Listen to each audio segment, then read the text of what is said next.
न्याय जो होता है, न्याय के अंदर में आपको चेतना होगी, करुणा होगी, दया होगी, उसमें न्याय मिलता है। अच्छा, लेकिन माफियाओं मशीन के के मन अंदर में में तो होती क्या है था, ये मशीन चीज, में आप तो भेदभाव की बात कर रहे हैं। आप बुलडोजर के माध्यम से अगर समाज के अंदर में न्याय दिलाने की कोशिश करेंगे तो आप उसी रास्ते पे जा रहे जिस रास्ते पे तालिबानी हुआ करते थे। अच्छा, मशीन तो अनुराग जी गन भी हुआ करती थी जो खुलेआम चला करती थी। और अपराधी पे कार्रवाई होती है तो न्यायपालिका है, वो तय करेगा ना कि किसने गलत किया, किसने सही किया। आप जाते हो बुलडोजर लेके किसी का घर गिरा देते हो। लेकिन आप मंत्रियों ने, मुख्यमंत्री ने, डिप्टी सीएम ने, सबने अपने आपराधिक मुकदमे अपने वापस ले लिए। जो मुकदमे उनके पास थे, जैसे भी मुकदमे थे, सबने अपनी सरकार में वापस लिए। क्या उस समय आपको न्याय की याद नहीं आई? क्या उस समय अन्याय नहीं हो रहा था? क्या उस समय बंदूक या मशीन दिखा के डर नहीं दिखाया जा रहा था?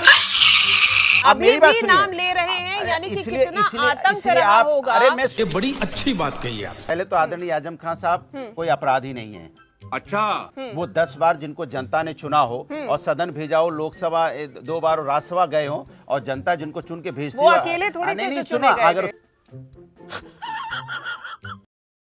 पिक्चर चालू करो बे। उत्तर प्रदेश के मुख्यमंत्री योगी आदित्यनाथ पहुंचे सीवान। यहाँ पे जनसभा के दौरान लाइन से लगाए गए बुलडोजर, और बुलडोजर को देखकर वो खुश तो हुए काफी, लेकिन याद दिला दी सपा की।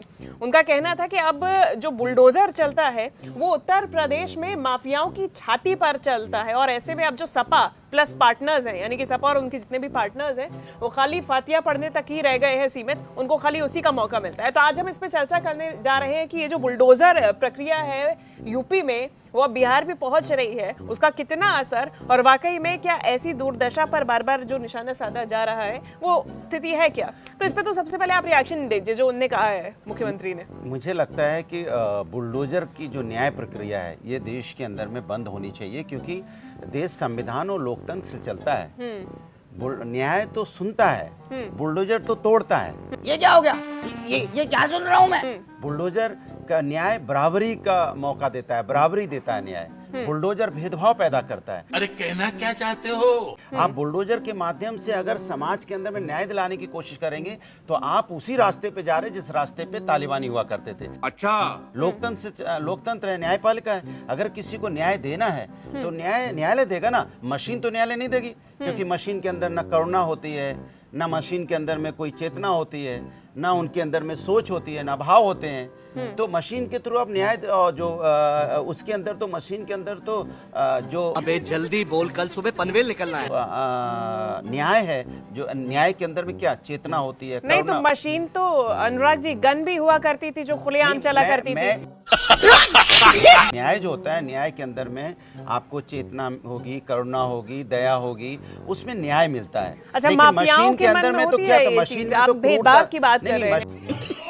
सीधा सीधा वो कह रहे हैं कि भाई हम अपराधी है, अपराधी जो भी है, जहां भी है, उस पर वो कार्रवाई हो रही है। आपको दिक्कत क्या है उससे? मुझे भेदभाव किस बात का? कैसा अपराधी पे कार्रवाई करो, कोई आपको मना नहीं करता, और अपराधी पे कार्रवाई होती है तो न्यायपालिका है, वो तय करेगा ना कि किसने गलत किया, किसने सही किया। आप जाते हो बुलडोजर लेके किसी का घर गिरा देते हो। लेकिन आप सपा वाले ही क्यों वहां पे पहुंच रहे हैं फातिया पढ़ने के लिए, जहां पर बुलडोजर कार्रवाई हो रही है, आंसू पोंछने के लिए सपा वाले ही क्यों दिखाई दे रहे हैं? संरक्षण देने के लिए। आपके राज्य में भी यही स्थिति थी। सुन लीजिए, हमने सपा वाले तभी दिखाई देते हैं जब कहीं अन्याय होता है। हम सामाजिक न्याय की बात करते हैं। अब जहां अन्याय करते हो हम वहां खड़े दिखाई देते हैं। खाओ माँ कसम। कभी उसका विरोध नहीं करते। माफिया समाज के अंदर खत्म होना चाहिए। कितने सांसद, कितने विधायक अन्याय करते गए, केसेस सामने आए, कितने आपराधिक मुकदमे उनके खिलाफ दर्ज किए गए आपकी सरकार रहते हुए। अरे यहाँ तो आपराधिक मुकदमे मंत्रियों ने, मुख्यमंत्री ने, डिप्टी सीएम ने, सबने अपने आपराधिक मुकदमे अपने वापस ले लिए। जो मुकदमे उनके पास थे, जैसे भी मुकदमे थे, सबने अपनी सरकार में वापस ले लिए। अरे दोनों बात आप कह रहे हैं कि आपको न्याय पर भी भरोसा है, लेकिन पद पे आने के बाद खुद ही वापस ले लिए।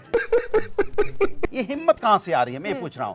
समाज के अंदर में देखिए, कानून का खौफ होना चाहिए, कानून का डर होना चाहिए, वर्दी का डर होना चाहिए। बुलडोजर का डर दिखा कि आपको कानून तोड़ने का राइट नहीं मिल जाता। नहीं, कि आप अनुराग जी, ये जो आपको याद आ रही है है कि खुलेआम आवाज आनी चाहिए, आप डर नहीं होना चाहिए। मुख्तार अंसारी, अतीक अहमद, क्या ये आप क्या आपके नेता नहीं थे? क्या आपके नेता नहीं थे? नहीं। क्या उस समय आपको न्याय की याद नहीं आई? क्या उस समय अन्याय नहीं हो रहा था? क्या उस समय बंदूक या मशीन दिखा के डर नहीं दिखाया जा रहा था? इसके मतलब पिछली सरकार को आप जो आदरणीय कल्याण सिंह की सरकार को आप दोषी ठहराना चाहते हो, राजनाथ सिंह जी की सरकार को दोषी ठहराना चाहते हो।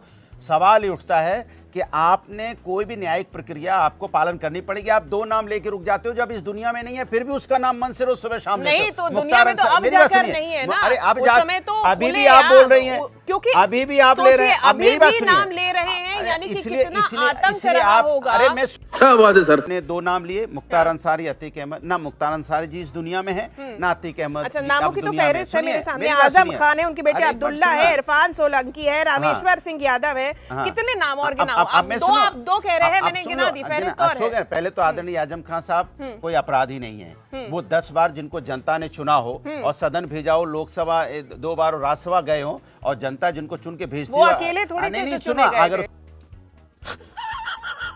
उसमें बकरी चोरी, भैंस चोरी, किताब चोरी को आप बोल देंगे माफिया है, तो ये हमें सरकार पे तरस आता है कि माफिया है। एक मिनट सुनिए, तो सरकार पे अरे बात हो जाए, हमें तरस आता है फिर अगर इस तरह की बातें होंगी कि भाई बकरी चोरी, किताब चोरी, भैंस चोरी पे आप कहेंगे कि नहीं ये अपराधी हैं, ये माफिया हैं। तो ये भारतीय जनता पार्टी की ये भारतीय जनता पार्टी की सोच पे तरस आता है। मैं आपको चैलेंज करके जाता हूं कि आप 10 आज के टॉप 10 माफिया जो आज उत्तर प्रदेश में हैं, किस जाति से हैं, किस बिरादरी से हैं, किसके होते हैं, क्योंकि माफिया की कोई जाति बिरादरी होती नहीं। बचे ही नहीं है, जिन पे कार्रवाई हो रही है। अरे भैया यार, तब तो आपको बधाई, तब तो आपको बधाई। अब माफिया सुन लो भैया, बीजेपी की प्रवक्ता कह रही है कि अब उत्तर प्रदेश में माफिया बचा ही नहीं है। अब उत्तर प्रदेश में माफिया है ही नहीं। अब तो वहाँ रामराज चल रहा है, ना महिलाओं पे अत्याचार हो रहा है, ना वहाँ कोई हत्याएं हो रही है, ना लूटमार हो रही है, ना चोरी हो रही है। अरे बनारस से लेके गाजियाबाद तक चले जाइए, हर जिले में माफिया है,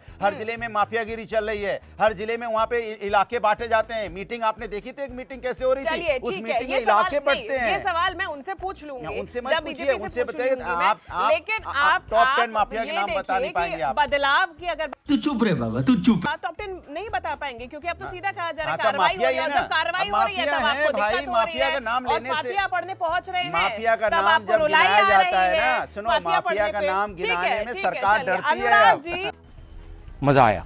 तो दोस्तों मैं उम्मीद करता हूँ आप लोगों को वीडियो जरूर से पसंद आया होगा। पसंद आया तो वीडियो को एक लाइक करके चैनल को सब्सक्राइब जरूर से कर देना, और अपनी राय कमेंट में देना ना भूलिएगा।